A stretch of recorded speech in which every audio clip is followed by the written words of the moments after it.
واخيرا رجعت لنا الكره اللي كنعرفوا. لعبوا هكذا بشكل جميل. الله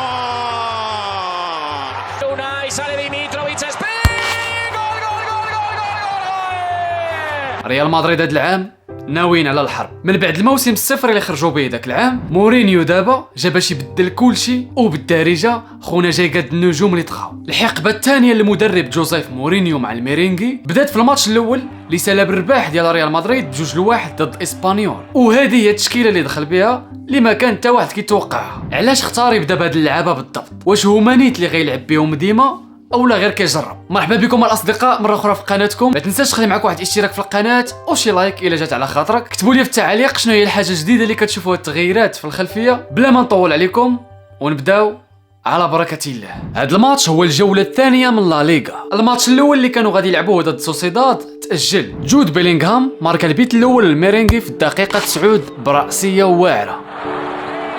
اسبانيول جابوا التعادل عن طريق اليكس من بعد روينه في الدفاع. وفي الدقائق الاخيره بالضبط الدقيقه 89 كارلوس اسبي خطف البيت القاتل للرباح لريال مدريد.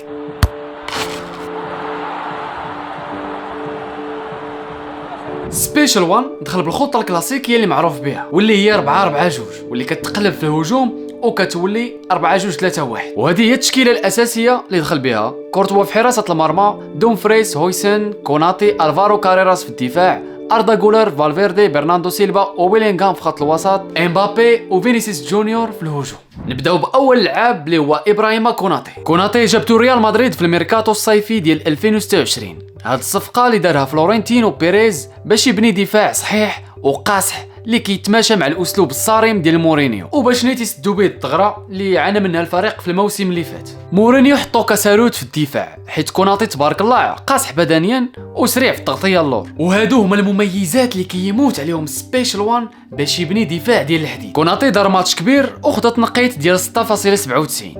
كان هو الركيزه اللي شاد الدفاع، ربح 3 ديال الطاكلات وعاون بزاف بناء اللاعب من اللور، وخرج 69 تمريره صحيحه. ما نساوش الحسين اولا الحويسين دين هويسن، هذا المدافع الشاب اللي عنده اصول هولنديه اسبانيا واللي جابوا ريال مدريد كاستثمار للمستقبل. تعاقدوا معاه باش يكون هو داك المدافع العصري اللي كيلعب برجليه بجوج وكيقدر يخرج كره نقيه تحت الضغط. مورينيو اعتمد عليه رسمي حيتاش كان باغي لعاب اللي كيعرف يخرج كره مزيان من اللور باش يدير البناء من الخلف او للبيلد اب. الطول ديال هويسن عاون الفريق بزاف في الكرات العاليه، والذكاء ديالو في التمركز والتغطيه خلى الاظهره يزعموا ويطلعوا شويه لقدام. هويسن لعب 90 دقيقه كامله وخذ التنقيط ديال 6.5. قدر يخرج ب 71 تمريره صحيحه، بين على ختوريه ونضج كبير وما دار حتى شي خطا طول الماتش. ما نساوش الظهير الطائر او الجناح الطائر الهولندي دومفريس. هاد الصفقه جات باش تهني الريال من الصداع ديال الجهه اليمنيه وتجيب لعاب بركابي بدني كيدير الدفاع والهجوم بنفس الجهد ونفس الريتم. مورينيو دخلو باش يستغل دوك الطلعات اللي كيدير وفي نفس الوقت كيرجع يغطي دغيا. هادشي اللي كيخلي توازن بين الدفاع والهجوم. لعب 80 دقيقه قبل ما يبدلوا مورينيو بالكسندر ارنولد. دومفريس كان غادي ماركي من واحد الدخله زوينه مورا تمريره من اردا جولر. دابا ندوزو لالفارو كاريراس. في حين كلشي كان كيتوقع ان مورينيو غادي يدخل بكوكوريا رسمي، ولكن في هذا الماتش شفنا كاريراس اللي لعب. مورينيو بدا به باش يضمن التوازن في الجهه اليسرى وباش يسد الظهر ديال فينيسيوس جونيور باش يقدر يطلع وهو مرتاح وما يفكرش في المساحات اللي وراه. كاريراس عنده انضباط كبير في غلق زاويه التمرير والضغط على حامل الكره. كاريراس لعب 64 دقيقه قبل ما يبدلوا مورينيو بكوكوريا. عطى 33 تمريره صحيحه وربح 2 طاكلات. مورا الماتش الجماهير المدريديه مدحوا الانضباط التكتيكي اللي خرج به كاريراس وعجبهم كيفاش قدر يطبق التعليمات القاصحه ديال مورينيو وما بقاش غير كيطلع عشوائيا كما كان كيدير في الموسم اللي فات. في هذا الماتش ما شفناش دار مساهمه هجوميه كبيره، ولكن هذا الشيء نيت اللي كان باغي مورينيو في الماتش الاول ليه في لا ليغا. دابا الاصدقاء غندوزو لوسط الميدان ونبداو برناردو سيلفا. هاد الساحر البرتغالي جا لريال مدريد في صفقه كبيره من بعد ما صنع التاريخ مع مانشستر سيتي وربح معهم 20 لقب. الاداره ديال مدريد جابوه حيتاش كانوا محتاجين لعاب اللي عنده التحكم د الكره في الدم، عنده خبره اوروبيه كبيره اللي غتعاون النادي باش يتحكموا في وسط الميدان. مورينيو اختار ولد بلادو برناردو سيلفا اللي تا هو برتغالي باش انه يبدا به هذا الماتش. عطاه الدور باش انه يتحكم في ايقاع اللاعب. مورينيو كان محتاج لعاب اللي غادي يربط ليه بين الوسط وبين الهجوم. برناردو سيلفا عنده مرونه تكتيكيه كبيره اللي كتخليه يرجع يعاون فالفيردي في بناء اللعب، وكيقدر يطلع عاوتاني باش يحل الجهه اليمنيه مع دومفريس واردا غولار. لعب 80 دقيقه ناضيه وكان ديما كيتبادل المراكز، ما كيبقاش في بلاصه وحده، والتحركات ديالو بلا كره عاونات الفريق باش يدير استحواذ 64%. خرج في الدقيقه 79 ودخل بلاصتو كامافينغا باش يسد الماتش بدنيا. اردا كان من بين احسن اللعابه في الماتش، هو اللي صنع البيت الاول في الدقيقه 9 من بعد ما حط عرضيه مقصره بالمليمتر على راس بيلينغهام. دار كيمستري خياليه مع برناردو سيلفا وقدروا يتبادلوا المراكز وخربقوا المدافعين. هاد التركي الصغير لعب 64 دقيقه قبل ما يخرجوا مورينيو ودخل بلاصتو ديوماندي. فاش كنهضروا على ريال مدريد ضروري غادي نجبدوا المقاتل جود بيلينغهام هو الغموض التكتيكي اللي كيخلع به مورينيو الخصوم. لعاب اللي ما كتعرفوش شنو غيدير، ما كتعرفوش فين كيتحرك. في هذا الماتش لعب كمهاجم وهمي متاخر او لاعب وسط هجومي حر في 4-4-2. مورينيو اختاروه على قبل القوه البدنيه ديالو في الضغط العكسي، زيد عليها القدره في استغلال المساحات اللي كيخليها فينيسيوس وامبابي فاش كيتحركوا. بيلينغهام خدا اعلى تنقيط في المباراه اللي هو 7.5 وبطبيعه الحال فاز برجل المباراه، ماركا ودار 38 تمريره صحيحه وربح كاع الثنائيات في العمق. لعب 80 دقيقه قبل ما يستبدلوا مورينيو ودخل بلاصتو اس بي. وإلا قلتي لي شكون هي ريال مدريد حاليا غنقول لك جود بيلينغهام. هاد اللاعب اللي كيبان لك كيحرر فلوسو وكيعطي كامل جهده للفرقه. وفاش كنذكروا القتاليه ما نساوش فالفيردي هو البروفيل اللي كيموت عليه مورينيو. هاد اللاعب المحارب الجوكر اللي لعب اساسي باش يكون هو الريه اللي كيتنفس بها الفريق في وسط التيران، وكانت عنده مهمه وهو يغطي اللور ديال دومفريز فاش كيطلع. خونا تبارك الله ضرب 90 دقيقه وهو كيجري بمجهود خرافي، وهذا الشيء راه معروف على فالفيردي. حبس اكثر من 4 ديال المرتدات خطيره الاسبانيول، وكان هو المساند اللي كال على الدفاع في الشوط الاول فاش طاح لهم النيفو. دابا غندوزو لثنائي الهجوم وغنبداو بامبابي. مورينيو بغى يستغل القدره ديال امبابي في التحرك الطولي المباشر في عمق دفاع اسبانيول، خلاه يلعب كمهاجم كلاسيكي باش يسحب قلوب الدفاع ويخوي المساحه لور لبيلينغهام اللي كيطلع.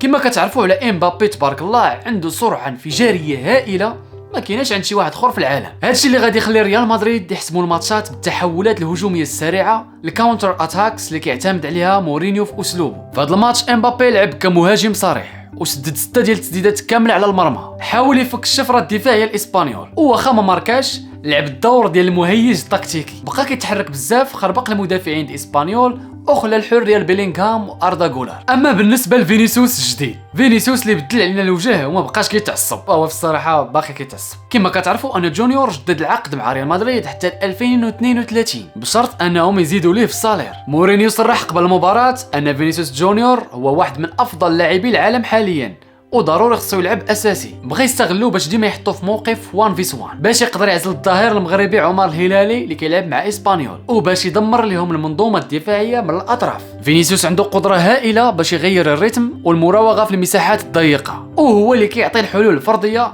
فاش كتفشل الجماعيه. فينيسيوس بقى لاعب طول المباراه في الباندا اليسار وكيدخل العمق كمهاجم ثاني في حاله كاريراس زاد للقدام. فيني بقاو مراقبينه مزيان العباد اسبانيول ومره اخرى خرج على السيطره ودار عليهم 7 ديال الاخطاء. واش كتعرفوا على فينيسيوس بطبيعه الحال خدا بطاقه صفراء وواخا ما ماركاش التحركات ديالو خلاو لاعبين ديال اسبانيول يرجعوا للور. دابا غندويو على البدلاء اللي دخلوا يلعبوا اول مره ماتش رسمي بقميص ريال مدريد. كوكوريا جا هاد الصيف من تشيلسي في صفقه استراتيجيه اللي دارها الريال باش يسد الجهه اليسريه. وبصراحه ريال مدريد واخا كانوا جابوا كاريراس كانوا محتاجين بروفيل يكون قاصح وعنده خبره في لا ليغا، واصلا كوكوريا كان باغي يرجع يلعب في اسبانيا. مورينيو دخل كوكوريا لجوج اسباب، تكتيكيا باش يفراني الهجمات ويسد الكولوار، وبدنيا حيت كوكوريا كيجري بزاف وعنده ديك الجرينتا وشرس في المواجهات الثنائيه. في 27 دقيقه اللي لعب عطى 22 تمريره صحيحه وقطع 2 ديال الكرات، وهذا التغيير قتل الخطوره ديال اسبانيول من جهته ورجع التوازن للدفاع. والماتش الجاي كنظن ان مورينيو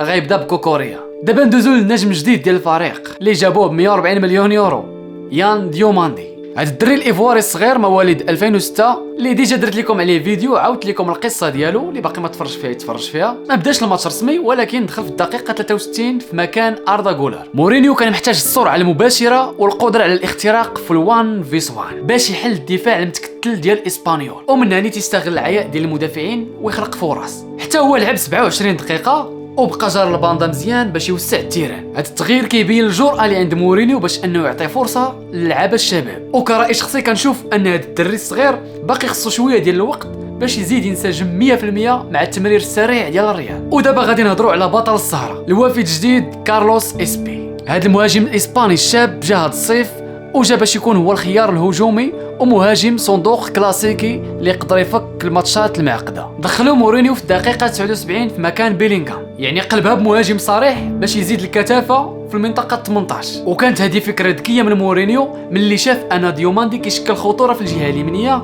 وكيقدر يعطي عرضيات. وكما كتعرفوا ان كارلوس اسبي طول ديالو 194 وكيشكل خطوره كبيره في منطقه العمليات. اسبي جاتو كره وحده وماركا، وهذا هو المهاجم الكلاسيكي اللي كان كيفتقدو الفريق العام اللي فات، المهاجم اللي كيشم الكره كيشم الريحه ديالها فين كاينه. وبزاف ديال الجماهير شبهوه بخوسيلو، ودابا كاع الصحافه الاسبانيه كيقولوا ان مورينيو القلب ديال الذهبي اللي ممكن نسميه مهاجم الطوارئ. كانوا هادو هما اللعابه ولا التشكيله اللي اختارها مورينيو باش يبدا بها اول ماتش ليه في لا ليغا هذا الموسم. كنظن انه غادي تكون تغييرات في الماتش الجاي ومورينيو باقي ما طاحش على التوليفه اللي غادي يلعب بها دوري الابطال. جاوبني في التعليق شكون هو اللاعب اللي كتشوف خاصو يتبدل في هذه التشكيله، والا بغيتو ندير لكم بحال هذا الفيديو على البارسا قولوا لي في التعليق وما عليا غير ننفذ. كنتمنى تكونوا استمتعتوا بهذا الفيديو. كان معكم خوكم صلاح، السلام عليكم.